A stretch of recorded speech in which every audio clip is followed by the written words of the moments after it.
నమస్కారం. N24 news వార్తలకు స్వాగతం. ముందుగా వార్తల్లోని ముఖ్యాంశాలు. ధాన్యం సమస్య పరిష్కారానికి కేంద్రం అనుమతిచ్చిందన్న నాదెండ్ల, 2 లక్షల టన్నుల బాయిల్డ్ రైస్ సేకరణ, గ్యాస్ సిలిండర్ దుర్వినియోగంపై కేసులు నమోదు, రైతులకు మేలు చేసేలా ధాన్యం కొనుగోలు వేగవంతం.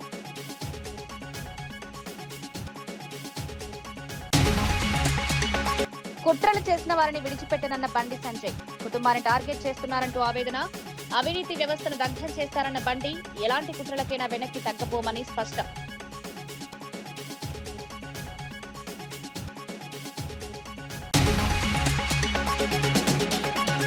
రోజాపై సెటర్లు వేసిన ఎంపీ బైరెడ్డి సబరి, విజయ్ గెలుపుకు జగన్ కారణమంటూ రోజాపై ఎద్దేవా, డైవర్షన్ రాజకీయాల్లో వైసీపీ ముందుంటుందని వ్యాఖ్య, అభివృద్ధి మానేసి విమర్శలతో కాలక్షేపాలన్న బైరెడ్డి. రైల్ రోకో కేసులో కవితకు రైల్వే కోర్టు సమన్లు, బీసీ రిజర్వేషన్ల ఆందోళన కేసులో కోర్టుకు హాజరు ఆదేశం, రైళ్ల రాకపోకలకు ఆటంకం కలిగించారని ఆరోపణ, కవిత కోర్టుకు హాజరవుతారా అన్నదానిపై ఆసక్తి.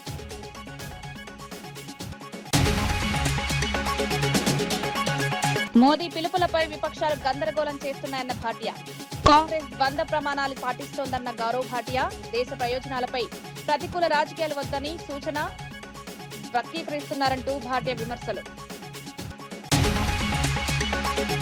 బండి సంజయ్ కుమారుడు భగీరథ్ పై నమోదైన కేసులో బాధితురాలికి న్యాయం జరగాల్సిందేనని మంత్రి పొన్నం ప్రభాకర్ స్పష్టం చేశారు.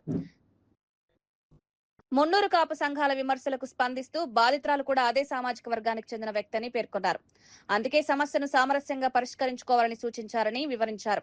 ప్రభుత్వం కక్షపూరితంగా వ్యవహరించడం లేదన్నారు. బాధితురాలికి ప్రభుత్వం ఎల్లప్పుడూ అండగా ఉంటుందని హామీ ఇచ్చారు. పోలీసులు నిష్పక్షపాతంగా విచారణ చేస్తున్నారని తెలిపారు.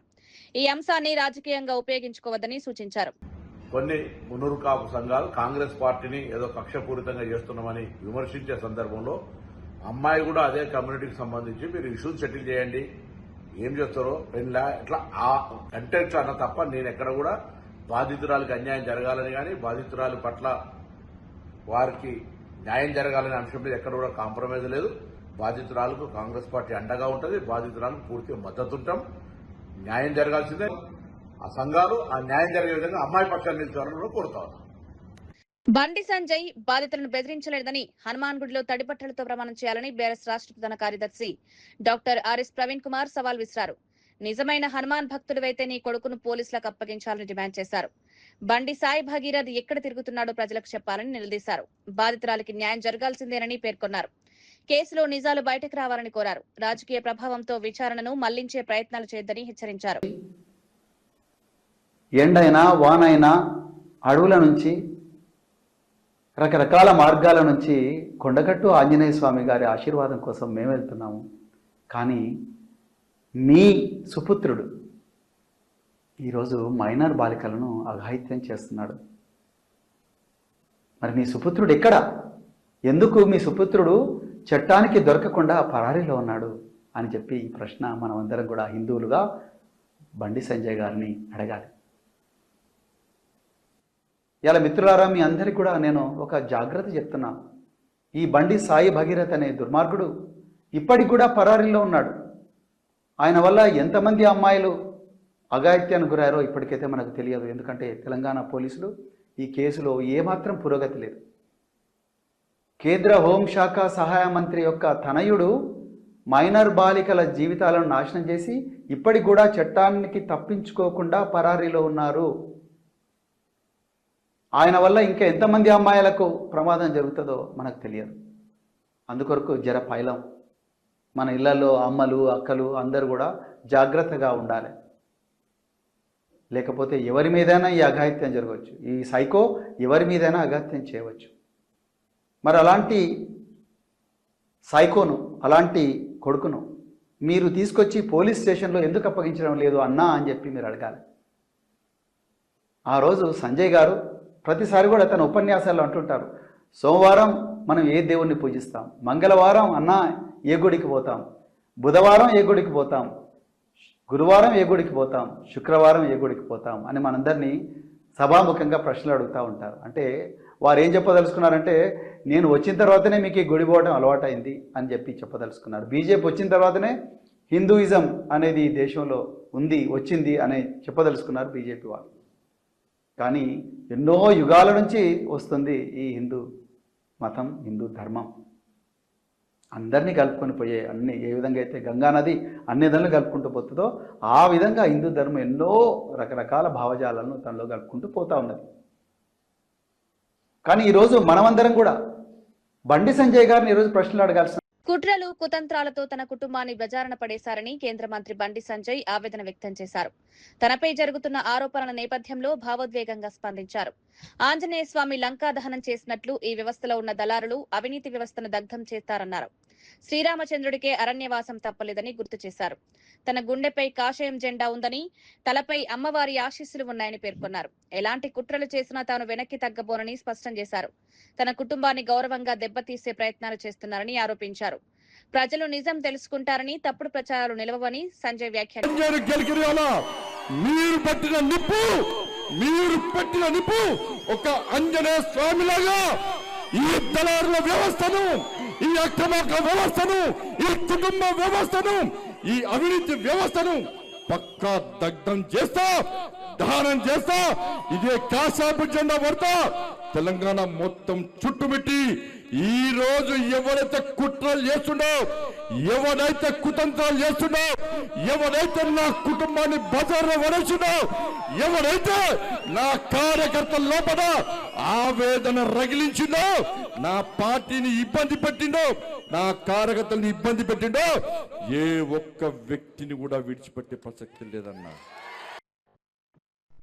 నంద్యాలలో మాజీ మంత్రి రోజాపై ఎంపీ భైరెడ్డి శబరి తీవ్ర విమర్శలు చేశారు. తమిళనాడు సీఎం విజయ్ ను జగన్ గెలిపించాడంటూ రోజా చేస్తున్న వ్యాఖ్యలను ఎద్దేవా చేశారు. తమిళనాడులో జగన్ ఎవరికైనా తెలుసా అంటూ ప్రశ్నించారు. వైసీపీ నేతలు జగన్ ఫోటోతో ప్రచారం చేసి విజయ్ గెలిచాడని చెప్పడం హాస్యాస్పదమన్నారు. డైవర్షన్ పాలిటిక్స్ చేయడంలో వైసీపీ నాయకులు ముందుంటారని విమర్శించారు. అమరావతి అభివృద్ధి జరుగుతుంటే మావిగన్ అంటూ ప్రచారణను తప్పుదోవ పట్టిస్తున్నారని ఆరోపించారు. రోజా ప్రత్యక్షంగా ప్రచారం చేస్తే విజయ్ మాత్రమే కాదు, అమెరికా అధ్యక్షుడు ట్రంప్ కూడా వైసీపీ వల్లే గెలిచాడని చెప్తారని సెటైర్లు పెట్టి నిలబడి ఉంటారు. కానీ ఎవరు జగన్ అంటే ఎవరికైనా తెలుసా? అక్కడ మరీ ఎక్కువైపోయింది వీళ్ళది. డైవర్షన్ ఎవరు చేస్తున్నారు? మావిగన్ అనుకుంటా, ఎక్కడ ముఖ్యమైన ఇవి జరుగుతుంటే మావిగన్ అనుకుంటా ఆయన డైవర్ట్ చేస్తాడు. ఆడ నాయకులేమో విజయ్ గెలిచింది వాళ్ళ కోసమే, ట్రంప్ కూడా వాళ్ళే గెలిపించినారు. మరి ఈ వైసీపీ నాయకులే, రోజమ్మ వెళ్ళి పాపం ప్రచారం చేసింది ట్రంప్ కోసం, ఆమె గెలిపించింది ట్రంప్. అందుకే ఇట్లా ఉంది పరిస్థితి మనది. ఇవన్నీ కూడా డైవర్షన్ పాలిటిక్స్ ఎవరు చేయడంలే, అభివృద్ధి చేస్తున్నాం. నేను ఒకటే ప్రశ్న, ఆనాడు 5 సంవత్సరాలు అధికారంలో ఉన్నప్పుడు కనీసం ఒక ట్రైన్ ఇప్పించలేదు, ఒక అభివృద్ధి పని జరగలేదు, ఒక రైల్వే స్టేషన్. ఈ రోజు రైల్వే స్టేషన్ లో ఉన్నాను కాబట్టి రైల్వే స్టేషన్ గురించి మాట్లాడుతున్నాను. ఎక్కడ పోయినారు వీళ్ళంతా? బిజినెస్ చేసుకుంటున్నారా లేకపోతే ఏం చేసుకుంటున్నారు? అది కాదు డైవర్షన్ పాలిటిక్స్ మేము ఎప్పుడూ చేయలేదు. సీఎం గారు లోకేష్ అన్న చూస్తున్నాం, మనం 24 గంటలు 24/7 కష్టపడుతున్నారు. అదే ధ్యాస మాకు ఉంది. ఖచ్చితంగా మా జిల్లా మేము ముందుకు తీసుకురావాలని మేము కూడా కృషి చేస్తున్నాము. ప్రతి ఒక్క సమస్యను మేము తీరుస్తాము. ఖచ్చితంగా అభివృద్ధి చెందుతుంది Nandyal. Thank you. BRS party పర్గాలను కేసీఆర్ తిరిగి తన చేతుల్లోకి తీసుకోవాలని ఎంపీ అసదుద్దీన్ ఓవైసీ సూచించారు. పార్టీ బాధ్యతలు అప్పగించాలనుకునే వారికి గతం గుర్తులేదని వ్యాఖ్యానించారు. గత ప్రభుత్వ హయాంలో జూబ్లీహిల్స్ కేసులో బోర్డు చైర్మన్ కుమారుడి ప్రమేయం ఉన్నప్పుడు ఎందుకు చర్యలు తీసుకోలేదని ప్రశ్నించారు. బండి సంజయ్ కుమారుడి వ్యవహారంలో రేవంత్ సర్కార్ చర్యలకు సిద్ధమైందని పేర్కొన్నారు. గతాన్ని మర్చిపోయి తనపై విమర్శలు చేసే ముందు బీఆర్ఎస్ నేతలు ఆత్మవిమర్శ చేసుకోవాలని హితవు పలికారు.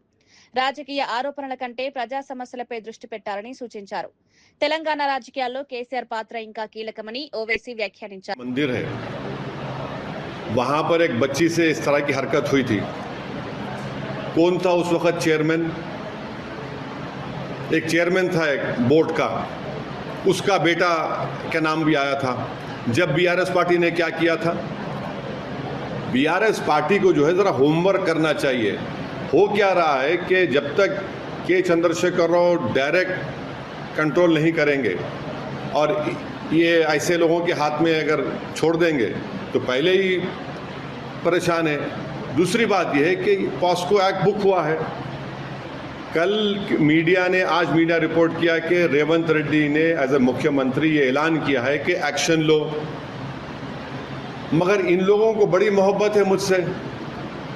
अरे तुम कभी झांक के तो देखो, तो वो मंदिर के पास जो वाकया हुआ था आपने क्या किया था जब? सवाल यह है कि हमारी बेटियों को प्रोटेक्शन मिलना चाहिए, सरकार किसी की हो, और उम्मीद करते हैं कि ऐसे मौके पे कांग्रेस की सरकार उस पीड़ित परिवार के साथ खड़ी होगी जो चीफ मिनिस्टर ने कह दिया है। अब इंक्वायरी होगी, law will take its own course. Cinema పంపిణీ థియేటర్ల ఆదాయం పంపకాలపై నిర్మాత శిరీష్ రెడ్డి సంచలన వ్యాఖ్యలు చేశారు. తమిళనాడు, కర్ణాటక, ఉత్తరాది రాష్ట్రాల్లో పంపిణీదారులకు నిర్ణీత శాతం ప్రాతిపదికన ఆదాయం ఇస్తున్నారని పేర్కొన్నారు. కానీ తెలుగు రాష్ట్రాల్లో మాత్రం అలాంటి విధానం ఎందుకు లేదని ప్రశ్నించారు. అన్ని చోట్ల పర్సెంటేజీలు ఇస్తున్నప్పుడు తెలుగు రాష్ట్రాలు ఏం పాపం చేశాయని ఆవేదన వ్యక్తం చేశారు. తెలుగు సినిమా పరిశ్రమలో పంపిణీదారులు, థియేటర్ యజమానులు అనేక ఇబ్బందులు ఎదుర్కొన్నారని తెలిపారు. సమాన న్యాయం జరిగేలా ప్రభుత్వం, పరిశ్రమ పెద్దలు ముందుకు రావాలని మేము కాదు మాట్లాడాల్సింది. మేము మాట్లాడితే శిరీష్ రెడ్డి బ్యాడ్, శిరీష్ రెడ్డి ఇలా మాట్లాడతాడు. ఇది కాదు, వ్యవస్థని మొత్తం టోటల్ ఇండియాలో అన్ని స్టేట్లు తిరగండి, తిరిగి ఎక్కడ ఏ వ్యవస్థ ఎలా నడుస్తుంది. మనం ఒక్కోళ్ళం కాదు కదా. పాన్ ఇండియా సినిమాలు చేసి ఒక పుష్ప లాంటి సినిమా ఇలా ఎంతమంది ఎంజాయ్ చేశారండి వరల్డ్లో, ఇండియాలో. మనం ఎక్కడ ఎంజాయ్ చేశాం? మనకేంటి చెప్పండి? వాళ్ళు ఎంజాయ్ చేస్తున్నారు. ఇప్పుడు అక్కడ పోయి అందరికి పర్సెంటేజ్ ఇచ్చి వస్తున్నాం కదా. మేము గేమ్ చేంజర్ చేసాం, మేము పాన్ ఇండియా సినిమాలు చేస్తున్నాం, మేము ఇప్పుడు హిందీలో సల్మాన్ ఖాన్తో సినిమా చేస్తున్నాం. అంటే ఎంత పాన్ ఇండియా సినిమా అయినా తెలుగు స్టేట్స్లో వచ్చే డబ్బు వేరు, మిగతా దాంట్లో ఇప్పుడు మీరు అన్నట్టు బెంగళూరులో ఇస్తున్నారు, లేకపోతే తమిళనాడులో ఇస్తున్నారు అంటే నెంబర్ ఆఫ్ థియేటర్స్ తక్కువ అయి ఉండొచ్చు. ఇంకా అక్కడ దేర్ ఈస్ నో ఆల్టర్నేట్ అయి ఉండొచ్చు. కానీ రావాల్సిన డబ్బే ఇక్కడ. ఒక నిమిషం, నేను ఆన్సర్. ఆల్టర్నేట్ ఎందుకయింది? మూతపడ్డాయి. బాంబేలో ఎన్ని సింగిల్ థియేటర్లు చెప్పండి? బాంబేలో ఎన్ని సింగిల్ థియేటర్లు? బాంబేలో సంవత్సరాలు అయిన సినిమాల రోజులున్నాయి కదా. ఇక్కడ పోయినా ఆ థియేటర్లు లేవు కదా. ఇప్పుడు రేపు అదే హైదరాబాద్ అలే ఆగుద్ది. ఇంకొక 1 year తర్వాత మొత్తం ఏ థియేటర్ కనపడుతుంది? ట్రిపుల్ ఆర్ రిలీజ్ చేశాను నైజాంలో. ట్రిపుల్ ఆర్ సినిమాకి ఇప్పటికీ సినిమాకి 100 థియేటర్లు పోయినాయి తెలుసా మీకు? ఎన్ని రోజులైంది ట్రిపుల్ ఆర్ వచ్చి? అంతరించిపోతుంది. ఇవన్నీ తెలిసిన వ్యక్తిగా నేను మాట్లాడుతున్నా. తెలియని వాళ్ళు చాలా మాట్లాడుతారు. ఇండస్ట్రీలో ఏ ప్రొడ్యూసర్ తెలియదు, ఏ థియేటర్ బంద్ అయింది తెలియదు, ఏ థియేటర్ ఉన్నదో తెలియదు. మేము మాట్లాడుతున్నాం, పోతుంది. ఎందుకంటే డిస్ట్రిబ్యూషన్లో ఉన్నాం మేము. ఇంక ఉండాల వ్యవస్థలో. ఇక్కడ డిస్ట్రిబ్యూషన్ అయితే మూసుకోలేం కదా. సో అంటే బీయింగ్ ఏ ప్రొడ్యూసర్, రాష్ట్రంలో నిల్వ ఉన్న ధాన్యం సమస్యను పరిష్కరించేందుకు కేంద్ర ప్రభుత్వం సుమారు 2 లక్షల టన్నుల బాయిల్డ్ రైస్ సేకరణకు అనుమతినిచ్చిందని మంత్రి నాదెండ్ల మనోహర్ తెలిపారు. రైతులకు ఉపశమనం కలిగించే నిర్ణయం ఇదని పేర్కొన్నారు. గ్యాస్ సిలిండర్ల దుర్వినియోగాన్ని అరికట్టేందుకు ఇప్పటికే కేసులు నమోదు చేసినట్లు వెల్లడించారు. భవిష్యత్తులో పైపుల ద్వారా గ్యాస్ సరఫరాను మరింత విస్తరించనున్నామని చెప్పారు. రాష్ట్రంలో పెట్రోల్, డీజిల్ నిల్వలు పుష్కలంగా ఉన్నాయని, ప్రజలకు అవసరమైన వస్తువుల సరఫరాలో ఎలాంటి అంతరాయం ఉండదన్నారు. ఒక 50% బెటర్గా ఉంది. మేము సోమవారం ఢిల్లీ వెళ్తున్నాం. ఢిల్లీలో కూడా మేము అక్కడ ఉన్న అధికారులతోటి సమీక్షా సమావేశం ఏర్పాటు చేసుకుని దీనికి ఒక సొల్యూషన్ అనేది తీసుకురావాలని మేము ప్రయత్నం చేస్తున్నాం. తప్పకుండా ఆల్టర్నేటివ్, ఈ గనీ బ్యాగ్స్ బదులు ఆల్టర్నేటివ్ ఏం చేయగలుగుతాం మనం ప్యాడీ ప్రొక్యూర్మెంట్లో అనే దానిపైన మేము అధ్యయనం చేశాం ఆల్రెడీ. కానీ ఒకసారి వాళ్ళ పర్మిషన్ కూడా తీసుకోవాలి కాబట్టి కేంద్ర ప్రభుత్వంతో మేము చర్చించిన తర్వాత ఈ సమస్య రాకుండా చూస్తాం. ఇదివరకు ఉన్నంత డిమాండ్ లేదు ఈ రోజున. ఇప్పుడు గతంలో కేరళ రాష్ట్రానికి ఎక్కువగా వెళ్లేది, ఇప్పుడు కేరళ రాష్ట్రంలో కూడా ఆ వెరైటీ ఎక్కువ వాడడం లేదు. సో అందుకనే మనకు వచ్చిన కేంద్ర ప్రభుత్వం నుంచి వచ్చిన వెసులుబాటు, ఈ 2 లక్షల మెట్రిక్ టన్నుల బాయిల్డ్ రైస్ తీసుకోమని మన వెసులుబాటు ఏదైతే ఇచ్చారో అది ఖచ్చితంగా బొండాల కోసం వాడతాం. వారం రోజుల లోపే ఈ గ్యాప్ ఏదైతే ఉందో డెలివరీ గ్యాప్, దాన్ని 4 రోజులకి తగ్గించాలని ఎల్పీజీ గ్యాస్ విషయంలో వాళ్ళతో స్పష్టమైన కమిట్మెంట్ తీసుకున్నాం. అదేవిధంగా డీజిల్ విషయంలో కానివ్వండి, పెట్రోల్ విషయంలో కానివ్వండి సుమారు 21 రోజుల స్టాక్ నిల్వలు ఉన్నాయనే విషయం వాళ్ళు ప్రస్తావించారు. కాబట్టి ఎక్కడ కూడా కొరత ఉండదనే విషయం మీ ద్వారా రాష్ట్ర ప్రజలందరూ కూడా సమాచారం అందిస్తున్నాం. ప్రధాని మోదీ చేస్తున్న పిలుపులపై విపక్షాలు అనవసర గందరగోళం సృష్టిస్తున్నాయని బీజేపీ ప్రతినిధి గౌరవ్ భాటియా మండిపడ్డారు. గతంలో నెహ్రూ, ఇందిరాగాంధీ ఇలాంటి పిలుపునిచ్చినప్పుడు కాంగ్రెస్ స్వాగతించిందని గుర్తు చేశారు. ఇప్పుడు మోదీ విషయంలో మాత్రం ద్వంద్వ ప్రమాణాలు పాటిస్తోందని విమర్శించారు.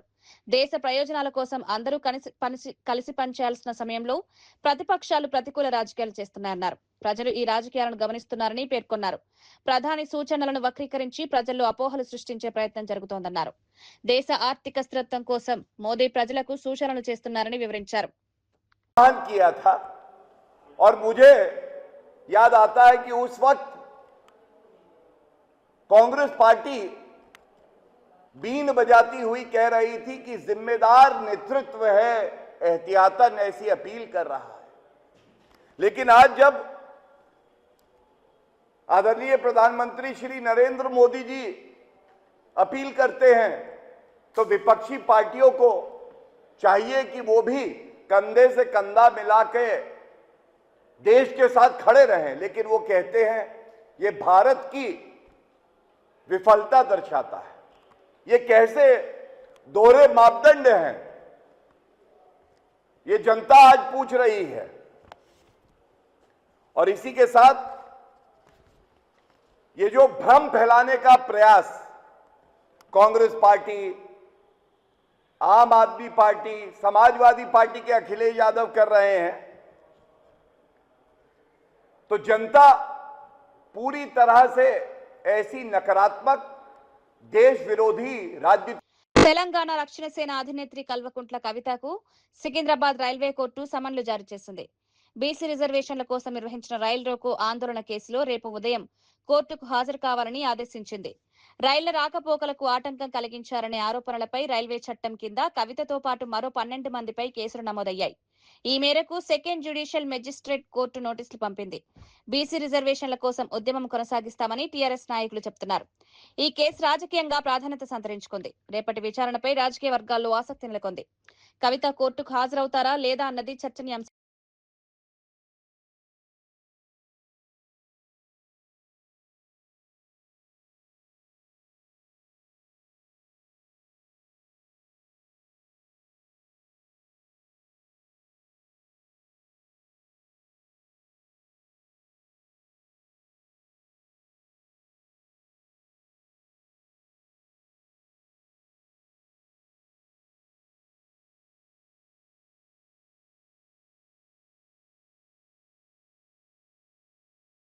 హైదరాబాద్ అమీర్పేట్ మైత్రివనం చౌరస్తాలో మాజీ ముఖ్యమంత్రి నందమూరి తారక రామారావు విగ్రహ ప్రతిష్టాపనల పనులు తుది దశకు చేరుకున్నాయి. ఈ పనులను మంత్రి తుమ్మల నాగేశ్వరరావు, స్థానిక ఎమ్మెల్యే నవీన్ యాదవ్ పరిశీలించారు.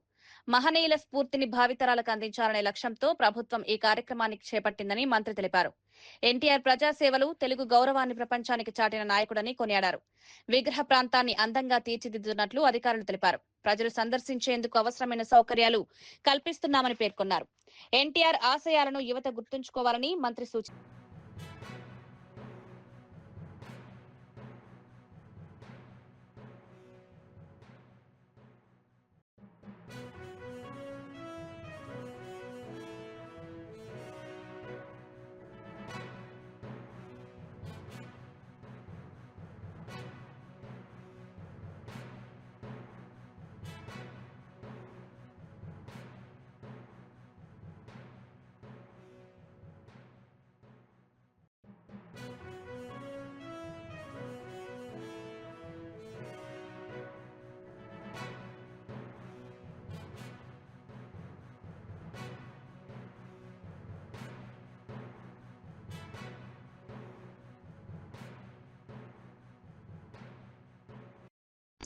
బండి సంజయ్ కుమారుడిపై వస్తున్న ఆరోపణల వ్యవహారంలో బీజేపీ ఎమ్మెల్యే పాయల్ శంకర్ స్పందించారు.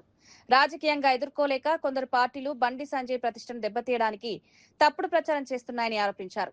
నిజాలు బయటకు రావాలని, సిట్ విచారణ జరపాలని డిమాండ్ చేశారు. విచారణ పూర్తి కాకముందే బీజేపీపై బురద జల్లే ప్రయత్నాలు జరుగుతున్నాయని మండిపడ్డారు. ఆధారాలు లేకుండా ఆరోపణలు చేయడం సరికాదన్నారు. పోలీసులు వేగంగా విచారణ పూర్తి చేయాలని కోరారు. రాజకీయ ప్రయోజనాల కోసం కుటుంబాలను టార్గెట్ చేయడం ప్రజాస్వామ్యానికి మంచిది కాని వ్యాఖ్యానించారు. జనతా పార్టీని ఈ విషయంలో ఏదైనా ఇబ్బంది పెట్టాలని కొంతమంది ప్రయత్నం చేస్తా ఉన్నారు. విచారణ పూర్తి కాకముందే, వాస్తవాలు బయటకు రాకముందే ఒక కుటుంబం మీద, ఈ రాష్ట్రంలో ఎదిగినటువంటి ఒక బీసీ నాయకుని మీద కక్షగట్టి కొందరు మాట్లాడుతున్నటువంటి తీరు, కొందరు సోషల్ మీడియాలని ఉపయోగిస్తున్నటువంటి తీరు కొంత బాధగా అనిపిస్తా ఉన్నది. అంటే ఉద్దేశపూర్వకంగా ఒక పక్క సిట్ వేసింది ప్రభుత్వం, ఈ ప్రభుత్వం సిట్ వేసిన తర్వాత వాస్తవాలు బయటకు రావాలా, కానీ వాస్తవాలు బయటకు రాకముందే రకరకాలుగా ఊహాగానాల చర్చలు పెట్టి ఆ రకంగా ఇబ్బంది పెట్టే ప్రయత్నం చేస్తా ఉన్నారు. మొక్కజొన్న రైతులపై దాడులు, అక్రమ కేసులపై వైసీపీ తీవ్రంగా స్పందించింది. రైతులకు మద్దతుగా రేపు ఛలో మామిళ్లపల్లి కార్యక్రమానికి పిలుపునిచ్చింది. మొక్కజొన్న రైతులను ప్రభుత్వం పూర్తిగా మోసం చేస్తోందని వైసీపీ నేత అంబటి మురళి ఆరోపించారు. రైతుల సమస్యలను పరిష్కరించకుండా వారిపై కేసులు పెట్టడం దారుణమన్నారు. రైతుల పక్షాన నిలబడేందుకే ఈ కార్యక్రమం నిర్వహిస్తున్నామని తెలిపారు. వ్యవసాయ రంగాన్ని కాపాడాల్సిన ప్రభుత్వం రైతులను ఇబ్బందులకు గురిచేస్తోందని మండిపడ్డారు. రైతులకు న్యాయం జరిగే వరకు పోరాటం కొనసాగిస్తామని హెచ్చరించారు. ధూళిపాళ నరేంద్ర ఏమో 2100 కొన్నానన్నాడు, 1650 కొన్నాడు. Is nothing but A broker. ఇతను దళారీ మాఫియాలకు గ్యాంగ్ లీడర్ అన్నాను, అది వాస్తవం అని నిరూపణ జరిగింది. ఇది ఇలా జరిగితే దానికి తీవ్రమైనటువంటి ప్రతిస్పందన వచ్చింది. రాష్ట్ర వ్యాపితంగా ఈ విషయం వెళ్ళడం, ముఖ్యమంత్రి గారు కూడా ప్రతిస్పందించి కేంద్ర ప్రభుత్వానికి వెంటనే మొక్కజొన్న కొనుగోలు కేంద్రాలు తెరవాలని ఉత్తరం రాయడం జరిగింది. అప్పటి నుంచి ఈ ధూళిపాళ నరేంద్ర నేను ఏదైతే మొక్కజొన్నల కోసం రైతు పక్షాన గొంతెత్తి చాటానో నన్ను సాధించాలని గత నెల 4వ తారీఖున ఒక పెద్ద ప్రణాళిక రచించారు. శ్రీవాణి నిధులన్నీ నారా లోకేష్ పాలవుతున్నాయని టీటీడీ మాజీ చైర్మన్ భువన కరుణాకర్ రెడ్డి ఆరోపించారు. రోజుకు 800 శ్రీవాణి టికెట్లు మాత్రమే ఆన్లైన్లో అమ్ముతున్నారని, అవి 1 నిమిషంలోనే అయిపోతున్నాయని తెలిపారు. చెన్నైకి చెందిన పద్మావతి ట్రావెల్ ఏజెన్సీ శ్రీవాణి టికెట్లను బ్లాక్ లో అమ్ముతోందని విజిలెన్స్ నివేదిక బయటపెట్టిందన్నారు. టీటీడీ చైర్మన్ బీఆర్ నాయుడుకు చెందిన ట్రావెల్ ఏజెన్సీకి పద్మావతి ఏజెన్సీకి ఉన్న సంబంధాలపై విచారణ జరపాలని డిమాండ్ చేశారు. భక్తుల విశ్వాసాన్ని దెబ్బతీసే విధంగా వ్యవహరిస్తున్నారని మండిపడ్డారు. హస్తం ఉన్నదనని కోడై కూస్తున్నది ట్రావెల్ క్లబ్ ఫోరెక్స్. ఈయన దాదాపు ఈ 30 సంవత్సరాలుగా ఈ ట్రావెల్ క్లబ్ ఫోరెక్స్ అన్నదాన్ని నడుపుతున్నాడు. ఈ ట్రావెల్ క్లబ్ ఫోరెక్స్ కి చెన్నైలో ఈ రోజు పట్టుబడ్డటువంటి పద్మావతి ట్రావెల్ ఏజెన్సీకి, అలాగే ఇక్కడ బ్రోకర్లుగా ఉండి టికెట్లు అమ్ముతున్నటువంటి ట్రావెల్ ఏజెంట్లకి ఉన్నటువంటి సంబంధం మీద విజిలెన్స్ విచారణ జరపాల్సినటువంటి అవసరం ఉన్నది. వెంకటేశ్వరుని నిధులన్నీ కూడా లోకేష్ పాలవుతున్నాయి. రెడ్ బుక్ రాజ్యాంగం అన్న పేరుతో లోకేష్ ఏ రకంగా అయితే వైఎస్ఆర్ కాంగ్రెస్ పార్టీ నాయకుల మీద కఠినమైనటువంటి నిర్ణయాలు తీసుకుంటానని చెప్పి అరాచక కార్యక్రమాలకు శ్రీకారం చుట్టడం జరిగిందో, అదే రీతిలో దానికి సహకరించేటువంటి తెలుగుదేశం పార్టీ ఆకు రౌడీలకు, ప్రతినిధులకు అందరికీ కూడా శ్రీవాణి నిధుల ద్వారా కట్టేటువంటి గుడుల నిధులన్నీ కూడా వాళ్లే పర్యవేక్షణలో జరగాలన్నదే ఈ రోజు వాళ్ళు గవర్నమెంట్ తీసుకున్నటువంటి నిర్ణయం. దేవుని రూకలన్నీ తెలుగుదేశం పార్టీ వాళ్లకు నూకలుగా మారుతున్నాయి. టెండర్లు లేకుండా పనులు అంటే వెండర్లు లేకుండా అమ్మించినట్లే. నిధులు నేరుగా ప్రజాప్రతినిధుల జోబుల్లోకి మారటానికే ఈ కుట్ర.